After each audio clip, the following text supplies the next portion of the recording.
भाव से कहें जय राम जी की, जय श्याम जी की। आइए आज का प्रवचन है अंधेरों में साथी जो काम आए। कहने का भाव है, हमारे डॉक्टर साहब एक बात कहा करते थे कि पूछ बैठा मैं एक दिन घर के बुझते से चिराग से, कहाँ चल दिए रात के राही तो साथ चला करते हैं। तो चिराग ने कहा, अरे किसको आते हैं अंधेरों के साथी याद, किसको आते हैं अंधेरों के साथी याद, सुबह होते ही लोग चिरागों को बुझा दिया करते हैं। कहने का अभिप्राय यही है कि साथी वही जो साथ दे, सहयोग करे, सुख में दुख में जो बराबर की हिस्सेदारी रखता हो। और साथी भी है, मित्र भी है और गद्दारी भी कर रहा, यारी नहीं निभा रहा, गद्दारी कर रहा। तो ऐसे लोग नकली चेहरे लगाकर समाज में घूमते हैं और वे किसी के वफादार नहीं होते, वे शम के भी वफादार नहीं होते। ऐसे लोगों से ही सावधान रहना है जीवन में, ऐसे लोगों से ही बचना है। विद्या ददायति विनम, जिसके पास सच्ची विद्या हो, सच्चा ज्ञान हो, सच्ची विद्या मनुष्य को विनम्रता सिखाती है, विनय सिखाती है, प्रार्थी बनना सिखाती है, सद्व्यवहार सिखाती है, आचरण सिखाती है, प्रेम सिखाती है। विद्या ही सर्वोपरि है, विद्या ही सच्चा धन है, विद्या ही आभूषण है और विद्या ही जीवन का सर्वोपरि वो जीवन का अंग है जो जीवन भर सहयोग करता है। इसलिए हम सभी का लक्ष्य यही होना चाहिए कि हम सच्ची विद्या अर्जित करें, जो स्वयं को प्रकाशित कर सकें, दूसरे को प्रकाशित कर सकें, लोक को प्रकाशित कर सकें, पूरे संसार को प्रकाशित कर सकें। मान लिया किसी ने भाषा ज्ञान सीख लिया, आज किसी ने 16 विद्याओं का 16 भाषाओं का ज्ञान कर लिया, लेकिन आचरण उसके पास कितना भी नहीं है। उसके 16 भाषाओं के ज्ञान को क्या करे मेरे भाई, आचरण उसके पास नहीं, चरित्र उसके पास नहीं, व्यवहार उसके पास नहीं, प्रेम उसके पास नहीं, नीति उसके पास नहीं, सेवा उसके पास नहीं, सहयोग उसके पास नहीं। तो ऐसी भाषा का ज्ञान का क्या फायदा। और जैसे हमारे बहुत बड़े संत कबीरदास जी, उस समय में वे पढ़े लिखे भी नहीं थे, लेकिन समाज के लिए, लोक कल्याण के लिए और प्रेम पर, व्यवहार पर, सरकारों पर, लोक पर, समाज पर उन्होंने शायद जितना बोल दिया, आज की पढ़ी लिखी जनरेशन उनकी इस बात पर पीएचडी कर रही और उनकी एक एक दुआ, एक एक बात सटीक निकलती है। तो ये कुछ ज़रूरी नहीं है कि वही आदमी सक्षम फूल है जो पढ़ा लिखा है और बहुत कई कई भाषाओं का ज्ञान है। महत्वपूर्ण है चरित्र, महत्वपूर्ण है सेवा, महत्वपूर्ण है प्रेम, महत्वपूर्ण है विद्या। विद्या ही जीवन का सच्चा धन है, सद्गुण ही सच्ची संपत्ति है। हम आपस में, समाज में, परिवार में, गांव में, क्षेत्र में, देश में, लोक में पूर्ण रूपेण समर्पित होकर यदि हमारे अंदर सद्भावना है, सद्प्रेम है, परोपकार है, तो ही हमारी विद्या सच्ची है।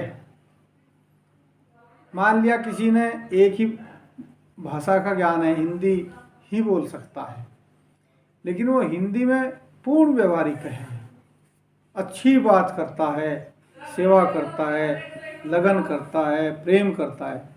और एक मनुष्य ने मान लिया 5 या 7 10 भाषाओं का ज्ञान है, वो कभी 4 डायलॉग अंग्रेजी में मार लिए, 4 बातें उसने हिंदी में कर ली, 2 संस्कृत में बोल दिए, 2-4 बात मलयालम में बोल दी, कुछ पंजाबी में बोल दी, और व्यवहार उसके पास है नहीं। क्या कीमत है उसकी भाषा ज्ञान? न चरित्र है उसके पास, न आचरण है उसके पास, न प्रेम है उसके पास, न वफा है उसके पास। तो इसलिए विद्वानों ने यही कहा है कि सीधा सच्चा व्यक्ति ही अच्छा है, भक्त ही अच्छा है, भक्ति ही अच्छी है। भक्ति और चरित्र ऐसे हैं जैसे एक मणि, उसमें श्याम का प्रकाश होता है। मणि में, भक्त में श्याम का प्रकाश होता है, व्यवहार श्याम का प्रकाश होता है, प्रेम श्याम का प्रकाश होता है, विद्या श्याम का प्रकाश होती है। इसलिए हमें जो है श्याम के प्रकाश पर ही अपने ध्यान केंद्रित करना है। और उस थोते ज्ञान से क्या लाभ है जो न समाज के काम आ सके, न घर परिवार के काम आ सके, न दूसरे के काम आ सके, और अहम की पोट सिर पर धरो फिर रहा। वो ज्ञान तो बोझ है उसके लिए। जैसे कि नीति श्लोक में बताया कि ये साम न विद्या तपो न दानम ज्ञानम न शीलम गुणों न धर्म ते मृत्यु लोके भूमि भारभूता मनुष्य रूपेण मृगाश्रंति। तो वही बात है कि वो तो मनुष्य का तो रूप है, लेकिन पशुओं की भांति इस धरा पर बोझ के समान है, चरता फिर रहा। इसलिए जब तक हम परोपकार की भावना हमारे अंदर नहीं होगी, समाज में सहयोग करने की भावना नहीं होगी, दूसरे का भला करने का हमारा मन नहीं होगा, और जीवन में जब तक हम कुछ अच्छा नहीं कर पाएंगे, चाहे हम पढ़े लिखे हैं चाहे कम पढ़े लिखे हैं, अच्छा करने वाले का ही इतिहास अच्छा होता है। एक उदाहरण मेरे ध्यान आएगा। एक बार एक जंगल में आग लगी हुई थी, वन में। तो सभी इधर उधर भाग दौड़ रहे थे, पशु पक्षी, किसी को कुछ सूझ नहीं रहा था। तभी एक नन्ही सी चिड़िया पास में ही एक नदी के रूप लिए, मतलब एक जल का स्रोत सा चल रहा था। उसमें से एक चिड़िया अपनी चोंच में जल भरकर लाई और वो जो आग लगी हुई थी उस पर डाल दे। वह कहाँ बुझी थी, उसे देख और अन्य पक्षी हंसने लगे उस पर। वह अपना प्रयास में लगी रही, जब मैं लगातार हंसते रहे, वह प्रयास में लगी रही।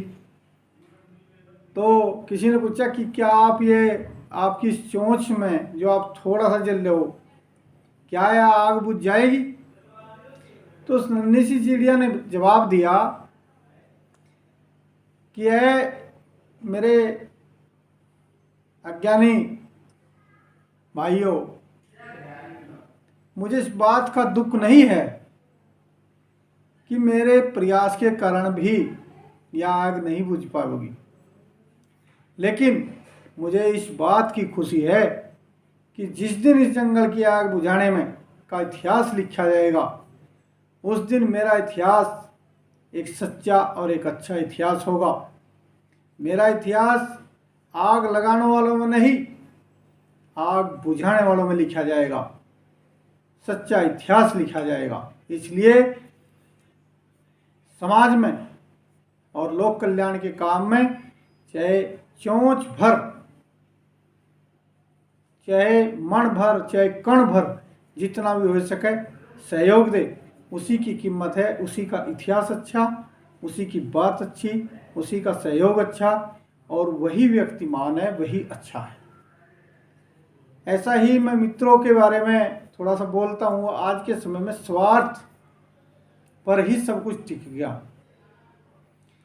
कहा भी किसी ने कि स्वार्थ में अंधी है दुनिया। अरे स्वार्थ का संसार है, और स्वार्थ की रह गई दोस्ती, और स्वार्थ का ही हो गया प्यार है। आज पूरा फोकस लोगों ने न परोपकार पर है, न उपकार पर है, न सहयोग पर है, न सेवा पर है, न भावना पर है, न चरित्र पर है, न वचन पालन में है। केवल स्वार्थ के लिए जिंदा है व्यक्ति, केवल स्वार्थ सिद्ध करना चाहता है। इसलिए भाइयों, मैं तो यही कहता हूँ कि अच्छा करो, सच्चा करो। नेक रास्ता ही ईश्वर का रास्ता है और नेक पथ पर चलकर ही व्यक्तित्व निखरता है। अपने जीवन में जिसने जितना अच्छा कर लिया, जितना सच्चा कर लिया, वही उसका इतिहास है और वही उसके लिए जीवन का मूल है और वही महत्वपूर्ण है। इसलिए हम सभी संकल्पित होकर अपनी इस भावना को उज्जवल बनाए रखें, स्वस्थ बनाए रखें, स्वस्थ और निरोग निश्चल मन से हर किसी के लिए अच्छा करने की भावना लें, वचन का पालन करें।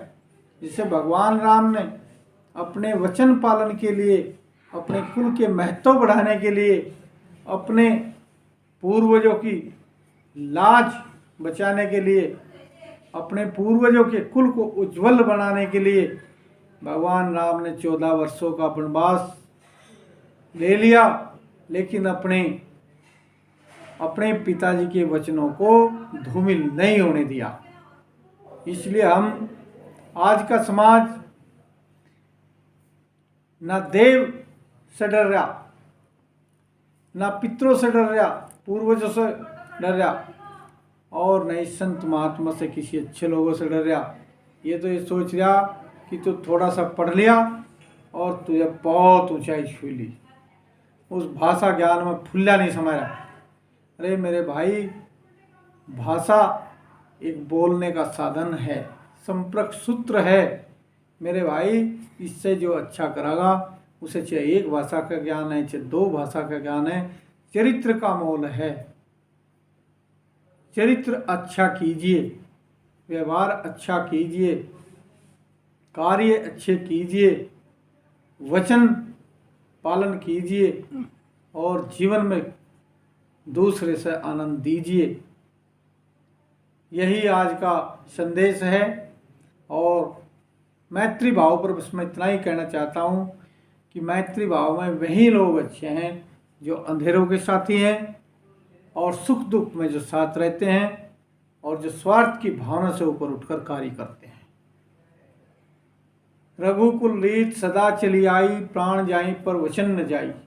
जो वचन पालन में महत्वपूर्ण है, देवतुल्य जिनका जीवन है, जो वचन पालन अपने जीवन में अच्छा करते हैं, उनका जीवन ही देवतुल्य है। वे ही लोग संत हैं और वही अपने पूर्वजों की इज्जत का ख्याल करते हैं। इसलिए उनके कुल हमेशा चमकते हैं, ध्रुव तारे की तरह उनके कुल का वर्णन होता है, उनके पूर्वजों की कीर्ति गाई जाती है, उनके जीवन में कोई अपकीर्ति का कार्य नहीं होता। साथियों, मित्रों, मैं आप सभी से यही प्रार्थना करता हूँ कि हम सभी स्वार्थ की भावना से ऊपर उठकर अपने जीवन में अच्छा करें, सच्चा करें, नेक करें और दूसरे का घर में प्रकाश करें। इसी सद्भावना के साथ में आप सभी के जीवन के लिए मंगल कामना करता हूँ। आपको ढेर सारी बधाई देता हूँ और मंगल कामना करते हुए आप सभी को शुभाशुभ ईश्वर का आशीर्वाद रहे। आप निरोग रहें, स्वस्थ रहें और अच्छा कार्य करें। जय राम जी की जय श्याम जी। ओम ओम ओम शांति।